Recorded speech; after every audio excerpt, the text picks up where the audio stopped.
They say a mother's instinct never lies. But mine did, and it cost me everything. One accusation, one broken family, and a truth that came too late to save either of my children. I don't even know why I'm writing this now. Maybe because silence is heavier than guilt. Or maybe because when you've lost both your children, one to death, the other to something worse, you start reaching for any sound that reminds you you're still alive. Back then, our house was small but warm. Friday dinners were routine: spaghetti, laughter, cheap wine from my sister-in-law, and kids fighting over garlic bread. Adrien had just finished his first year of college, home for the weekend, quiet as always. Isabella was 9, talkative, wild, everyone's favorite spark. That night started like every other. My husband, Marcus, told one of his recycled work stories, and Isabella kept interrupting to tell hers. Adrien smiled in that patient, half-tired way he always did. He'd been looking at her across the table when she said it, plainly, without emotion, like she was asking for salt. Adrien touched me down there. The sound of her voice cut through the room like a dropped plate. I laughed at first. Or maybe I didn't, it's all blurred now. Everyone froze. My nephew stopped chewing. Marcus's face turned gray. "What did you say, sweetheart?" I remember my voice shaking. She repeated it, clearer this time. "He touched me." I looked at Adrien. His fork slipped from his hand. His mouth opened, but no sound came. Marcus stood up, chair crashing behind him. The room was so quiet I could hear the clock ticking. Within minutes, chaos. Marcus called him every name you can think of. Adrien was stammering, pale, trying to speak. "I didn't, Mom, please, I would never." But I didn't move. I held Isabella like she was made of glass and watched my husband hit our son. Blood, shock, betrayal, it all happened too fast to stop. Marcus dragged him out of the house and threw his things onto the porch. I didn't stop him. I didn't ask questions. I just stood there, clutching my daughter while my son begged through tears for us to believe him. And then he was gone. That night, we changed the locks. Marcus called the college to cancel payments. I threw out Adrien's old clothes like they were infected. We said we were protecting our daughter, doing what good parents do. But that silence after, God, that silence was unbearable. The way his room smelled faintly of detergent. The unwashed mug he always used for tea. Every corner of the house whispered a name we refused to speak. Isabella slept better. Marcus slept soundly. I didn't. Every dream was the same: Adrien on the floor, bleeding, looking at me like I'd killed him. And maybe I had. 2 years later, when the phone rang on that quiet Saturday afternoon, I thought it was a wrong number. It was. It was the call that would rip open everything I'd buried. That was the day Isabella didn't come home from art class. It was a calm Saturday afternoon. The kind that feels too ordinary to remember until it becomes the one day you can never forget. I was folding laundry, half listening to the hum of the washing machine when the phone rang. Unknown number. I almost didn't answer. The voice on the other end was frantic. Words blurred together: accident, collision, ambulance, one fatality, critical condition. For a moment, my brain refused to process it. Then I heard it again. "Your daughter, she's alive, but she's in surgery." I don't remember hanging up. I only remember the sound of Marcus's footsteps running down the hallway as I screamed her name. We drove like maniacs, through red lights, through the kind of rain that smears the world into a watercolor of panic. When we reached the hospital, a nurse met us with eyes that said, "Brace yourself." The ER doors swallowed us. Machines beeped in rhythms that didn't sound human. Isabella was there, pale, still, tubes in her arms, her tiny chest rising and falling only because of the machines. I don't know how long we stood there. I don't even remember sitting down. I just remember the cold metal of the chair and Marcus's silence, heavier than any grief. The doctor came in, voice soft but clinical. "Massive internal bleeding, damage to her left kidney. We'll need to monitor, but she'll likely require a transplant soon." Transplant. The word didn't land right. It floated meaningless until I saw the chart, the blood type circled in red ink, O positive. I nodded mechanically, asking all the wrong questions. How long, how bad, how likely? Marcus asked none. He just stared at the floor, jaw tight, as if the world was something he could punch into submission. Days blurred together. I slept in a chair, washed my face in hospital sinks, prayed to a God I hadn't spoken to in years. Every beep from her monitor made my heart stop, and every quiet hour between made me wish for the beeping again. Then one night, she opened her eyes. She was weak, voice barely there, but when she smiled, I felt a flicker of hope. "Mom," she whispered, "do you think there's a heaven?" I forced a smile. "Of course there is, sweetheart." Her gaze drifted toward the ceiling. "Do you think bad people go there if they're sorry?" My throat closed. "Why do you ask that?" Her next words shattered whatever was left of me. "I lied, Mom, about Adrien." The room tilted. The air left my lungs. What do you mean?" Her tears came in trembling gasps. "I made it up. He didn't touch me. I was mad at him over his tablet. I didn't think you'd believe me." She started sobbing. "I ruined him, Mom. I ruined my brother." I held her, trying not to fall apart, whispering lies like it's okay, when nothing was okay. I wanted to scream. I wanted to run. But all I could do was hold my daughter while the truth gutted me alive. When I finally stumbled out of the room, the hallway seemed endless. I told Marcus everything. He didn't say a word, just turned away, face stone. That was the night I realized the truth hadn't just killed our son's innocence. It had killed our family. The confession didn't just break something in me. It shattered every lie I'd built to survive the past 2 years. By morning, I couldn't bear the sound of the hospital machines anymore. Each beep felt like a reminder that my daughter was alive, but my son wasn't, at least, not in any way that still included us. Marcus hadn't spoken a word since I told him. He just sat in the chair by the window, staring at the parking lot as if he could will the sun to rise faster. When the nurse asked if we needed anything, he muttered, "We've done enough," and walked out. That sentence hung in the air like poison. That night, I did what I should have done years ago. I tried to find Adrien. His number was disconnected. His old email bounced back. The university said he'd withdrawn after his first semester. I didn't even know where to start. So, like every desperate parent in denial, I turned to social media. It took hours scrolling through profiles, old friends, comments from classmates. Then I found it, a half-abandoned account with no face, just a gray silhouette. One post, 2 years old. "Some things don't heal. You just learn to live with the scar." It was him. I sent a message. "Hi, it's Mom. Please just read this." No reply that day, or the next. On the third, I wrote again. Longer this time. I told him about the accident, Isabella's condition, her confession. I said I wasn't asking for forgiveness, just for him to know that I finally believed him, that I was sorry, and that his sister didn't have much time left. I stared at the screen for hours after hitting send. Around midnight, my phone buzzed. "Adrien, you all hurt me too much. I don't know if I can forgive, but if she's really that bad, I'll come one last time." I didn't sleep after that. When he walked into the hospital 2 days later, he looked nothing like the boy I'd raised. Thinner, older somehow. The soft edges of his face had hardened into something unyielding. There were dark circles under his eyes and a quiet stillness about him that frightened me. He didn't look at me when he entered Isabella's room. Didn't look at Marcus either, just her. For a few seconds, neither of them spoke. Then she whispered his name, small, trembling. "I'm sorry," she said, voice cracking. "Please, I ruined you." He nodded, silent.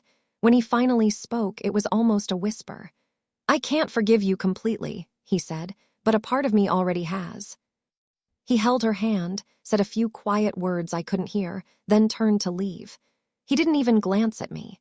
As he reached the doorway, he said one last thing without turning back. "If there's a funeral, I'll be there, but don't expect anything else." The door closed behind him, and for the first time in 2 years, I realized how truly empty forgiveness can sound when it comes too late. 3 days later, the doctors confirmed what I already knew. Isabella's only real chance was a transplant, and only Adrien could save her. I spent the next week barely sleeping. Every hour that passed felt like sand slipping through a broken glass. The doctors kept using words like urgent, critical window, donor compatibility. All I heard was Adrien. He was the only one who could save her, and I was the last person on earth he'd want to see again. Marcus avoided the hospital most days. He said he couldn't stand the machines, but I think he couldn't stand the truth, that our daughter was dying because of the lie we'd chosen to believe. I did the tests anyway. My blood type wasn't a match, neither was his. The doctor looked at me over his glasses. Her best chance would be a sibling donor. If your son's blood type is the same, the odds of success are significantly higher. I nodded, pretending I didn't already know Adrien's blood type, O positive. I'd memorized every line on his old medical file like scripture. I found his new number through an old college friend. I didn't text him from mine, he'd blocked me. I used a prepaid phone and wrote the message 3 times before pressing send. It's important. Please, we need to talk.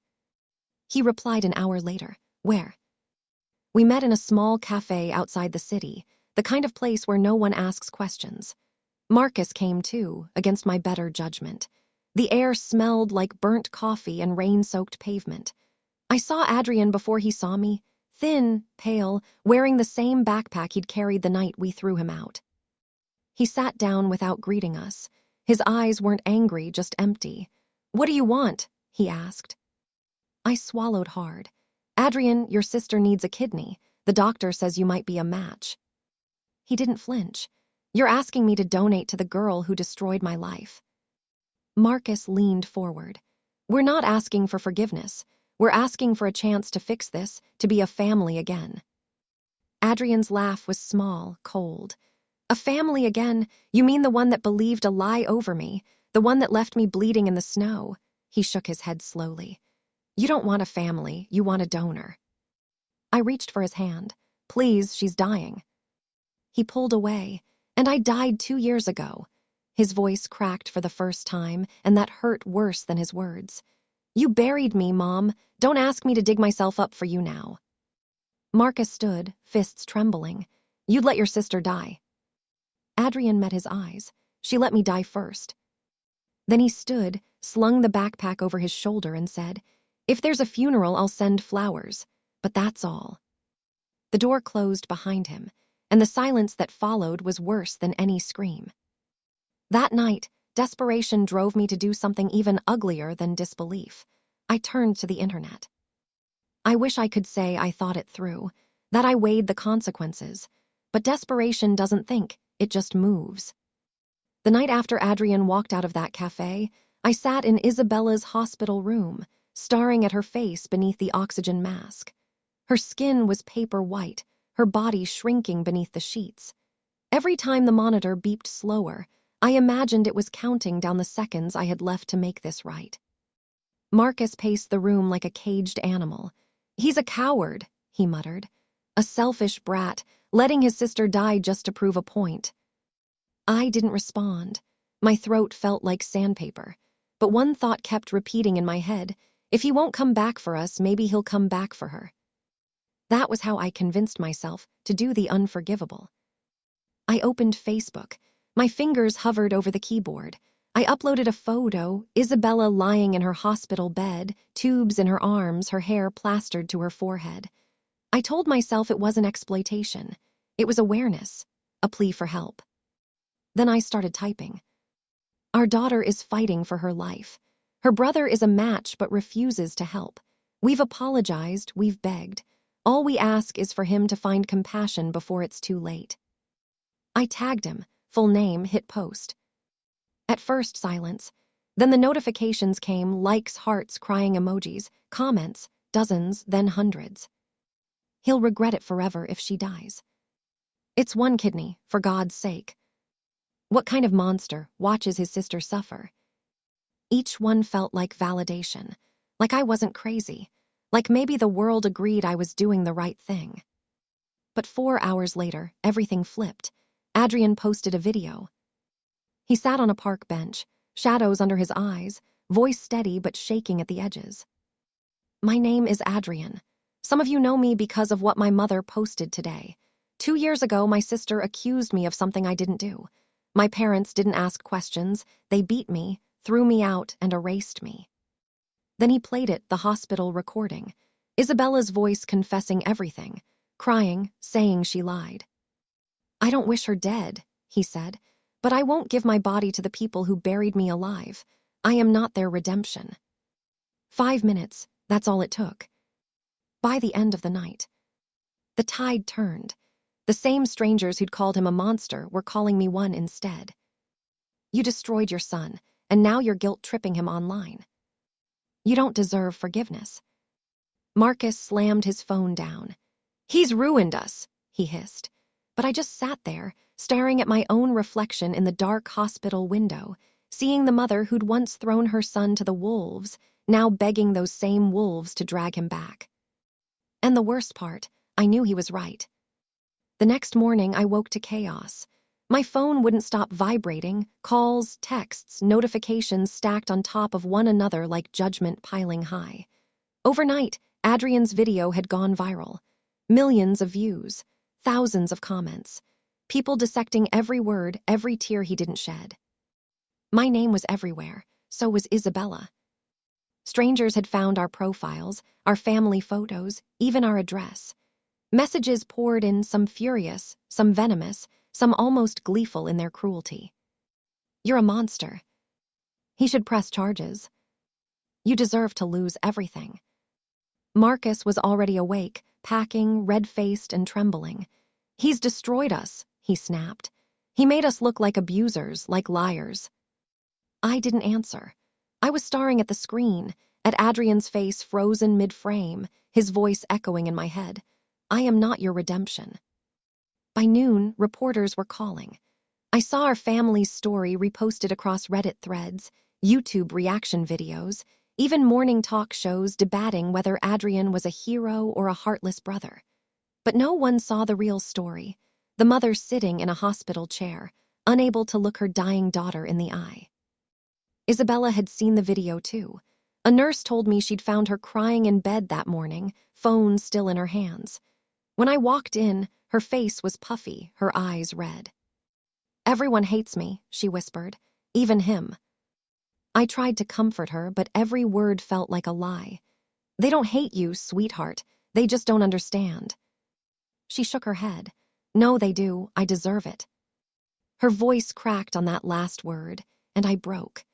I gathered her in my arms and held her like she was a child again, even though I knew that nothing I said could undo what we'd done to her brother, or to her. By evening, Adrien posted another video. This time, he wasn't outside. He sat at a table, a stack of papers beside him. "People keep asking why I can't just forgive them, why I won't donate. I want you to imagine being accused of something so awful that it ends your life before it begins. No trial, no proof, just a sentence spoken by the people who were supposed to protect you." He held up medical records, his hospital visits, his therapy notes. He talked about sleeping under bridges, about nearly ending his life. He showed a photo of him and Isabella as kids, both smiling, before tearing it in half. "My kidney isn't a second chance," he said quietly. "It's mine, and I'm keeping it." When the video ended, I vomited into the nearest trash bin. I wanted to scream, to blame him, to defend myself, but there was nothing left to defend. Outside the hospital, protesters had gathered. Some held signs that read justice for Adrien. Others just shouted. One man yelled through a megaphone, "Let the liar die!" And I thought my heart might stop. That night, when I returned to Isabella's room, she didn't look up. Her voice was a whisper. "Mom, if I die, will it make things right again?" I couldn't answer her, because I finally knew the truth. There was no right left to find. By the third day after his second video, everything inside me felt hollow. The hospital walls seemed to close in, every beep of the monitors ticking down to something inevitable. Isabella's numbers were getting worse.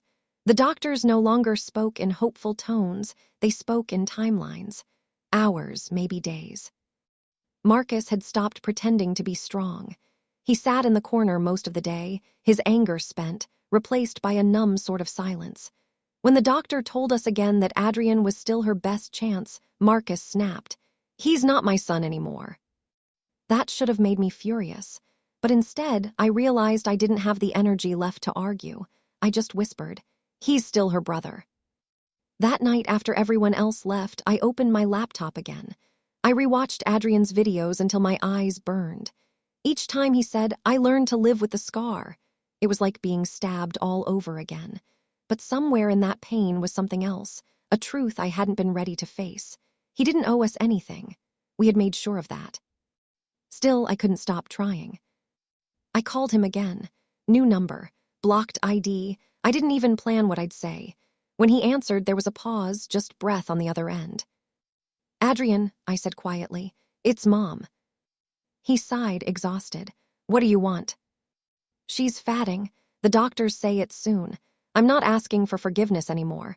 I just want you to see her one last time. Please, she needs you, I need you. There was another long silence. I could hear the faint hum of traffic wherever he was. Then he said, you already had me once, and you threw me away. I know, my voice cracked, and I'll live with that, but she's just a child. She wasn't a child when she lied.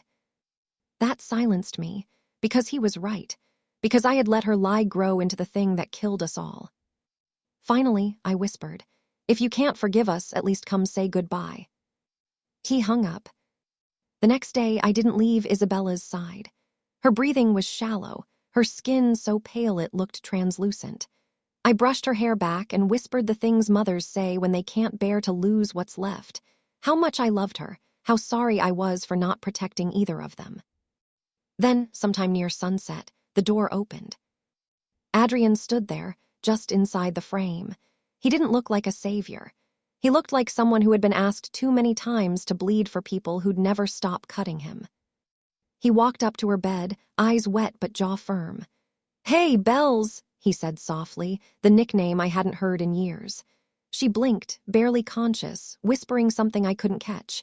He took her hand, held it for a long time, then kissed her forehead. When he looked at me, his voice was flat. This isn't forgiveness, it's goodbye.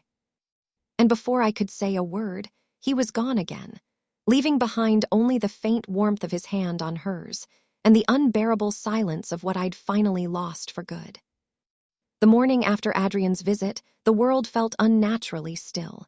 Even the hospital machines seemed quieter, their rhythm softened, as if they, too, were holding their breath. Isabella hadn't woken since sunset. Her breathing came in shallow gasps, her lips dry, her hand limp in mine. Marcus hadn't returned. He said he needed air and never came back that night. I didn't chase him. I couldn't. The only thing that mattered was the girl lying in front of me. The one who'd told a lie big enough to break the world, and who now might never get the chance to live long enough to regret it. A nurse adjusted the IV line and gave me a look that said more than words ever could. She's comfortable, she whispered. I nodded, but comfort felt like such a cruel word for what this was. The sunlight crept across the room, landing on Isabella's face. For a fleeting second, she looked like she did when she was a child, rosy cheeks, faint freckles, the ghost of a smile. I wanted to believe she'd wake up and ask for pancakes like she used to on Sundays. But the monitors told the truth long before the doctors did. Her hand twitched once in mine. A soft exhale escaped her lips and then nothing. The flatline sound was thin and endless. I didn't scream. I didn't cry. I just sat there, fingers still wrapped around hers, waiting for warmth to return. It didn't.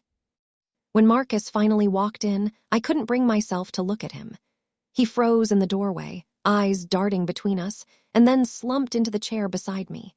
We sat like that for hours, the air thick with words neither of us could say. Later that night, I went home for the first time in weeks. The house smelled stale, untouched. I walked past Adrien's old room and stopped. The door was closed, but I could almost hear him, his quiet steps, the soft scrape of a book opening, the faint hum of music under his breath. For the first time in years, I opened the door. The room was exactly as we'd left it after we'd thrown him out, bare, cold, stripped of the boy who once lived there. The air felt heavier than grief. On the empty desk sat an old mug, the one he'd always used for tea. I picked it up and ran my fingers over the chipped rim. It was still stained faintly brown inside, like time had refused to let it go. I sat on his bed and let the tears come, silent at first, then shaking. I thought of the day he was born, the way I'd held him, certain I'd protect him from the world, and then the day I'd handed him over to it instead. When the funeral came, Adrien showed up. He stayed in the back, black suit, no tie, face unreadable. He didn't approach. When the casket lowered, he turned and walked away before anyone else stood. I didn't call after him. I didn't have the right to. Because some things you lose only once, and some things you lose every time you remember them.